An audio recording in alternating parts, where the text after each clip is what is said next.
Сайн байцгаана залуучуудаа. Өнөөдөр та бүхэнд NVIDIA Control Panel болон дэлгэцний тохиргоог өөртөө хэрхэн comfortable буюу тохиромжтой байдлаар тохируулахыг зааж өгүүлнэ. За бид нар эхлээд ишигээ ороод NVIDIA Control Panel-ийн логон дээр дараад тэгээ Control Panel сонголтыг сонгосноор Control Panel гарч ирнэ. За үүний дараа бид нар зүүн талын талбар дээр хэд хэдэн сонголтууд гарч ирнэ. За миний жишээн дээр 2 дэлгэц байгаа учраас би яг өөрийнхөө ажилдаа гол дэлгэцэн дээр дараад тохируулж үзүүлье. За хамгийн эхлээд Adjust Image Settings with Preview руу ороод энэ дээр 3 сонголт харагдана. За 3D application өөрөө яг тохиргоогоо сонгохоор, за үгүй бол бүр Advanced 3D Image Settings-ийг сонгохоор, за үгүй бол Use My Preference Emphasizing буюу яг өөрийнхөө шууд одоо low, medium, high гэж сонгодогтой адилхан сонгож болохоор гарч ирж байна. За миний ажлын онцлогийн үүднээс график картны үзүүлэлт тийм чухал биш учраас үнийг performance буюу яг график картны бүх функцүүдийг ашиглахгүйгээр хамгийн хордныг сонгосон байгаа.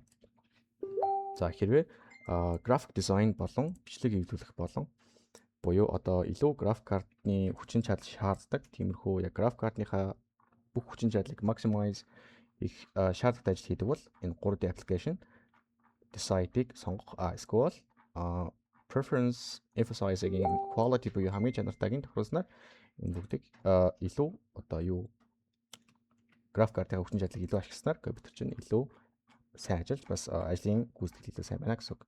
За дараа нь Manage 3D Settings.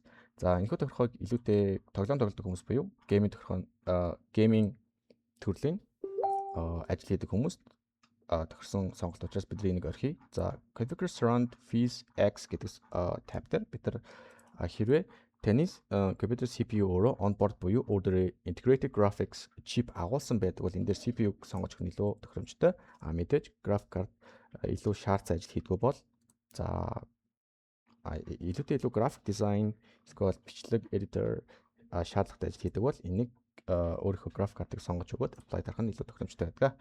За resolution-ийн хувьд гэх юм бол дэлгэц бүр өөр гэсэн resolution-тэй байдаг. Full HD буюу бидний хийж зайлснаар 1080 буюу 1920-ыг харьцах нь 1080 пикселтэй байдаг. За Quad HD буюу 2560-ыг харьцах нь 1440 гэсэн пикселийг одоо жишээ нь миний энэ дэлгэцээр сонгосон байна.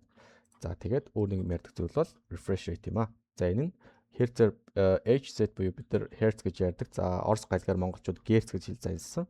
За энэ юу гэсэн үг вэ гэхээр одоо жишээ нь би энэ дээр 240 буюу хамгийн дээдийг сонгох юм бол миний дэлгэц 1 секундэд 240 удаа асаж бас асч унтрах буюу одоо анивчж харагдана гэсэн үг. За ингэснээр одоо жишээ нь энэ цонхыг ингэж гүйлгэхэд илүү reaction илүү яг real time харагдаж байгаа гэсэн үг.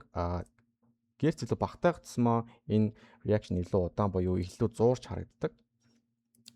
За хэрвээ та бүхний дэлгэцэн дээр ийм гэрцэн тохиргоо байгаа бол хамгийн өндөр гэрцэг сонгох нь тохиромжтой. За Adjust Desktop Color Settings дээр бид нар өнгөний тохиргоо хийдэг.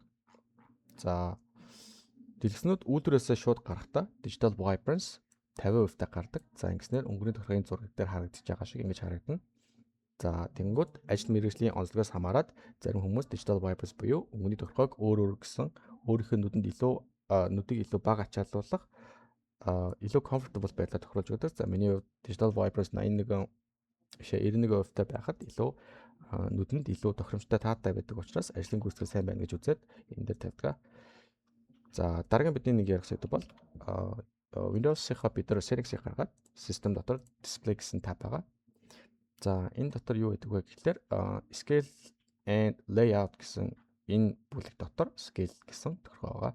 За Windows үйлдвэрлэлийн систем өөрөө цаанаасаа тухайн дэлгэцний тохиргооныг таниад recommended үзүүлдэг санал болгодог. Одоо жишээ нь энэ дээр бол таны scale буюу дэлгэцний хэр цар хүрээтэй харагдах буюу жижиг харагдах уу, том харагдах уу гэдэгтэр 100% scale-ийг санал болгосон байна. Display resolution-ыг бас энэгээр тохируулж болно.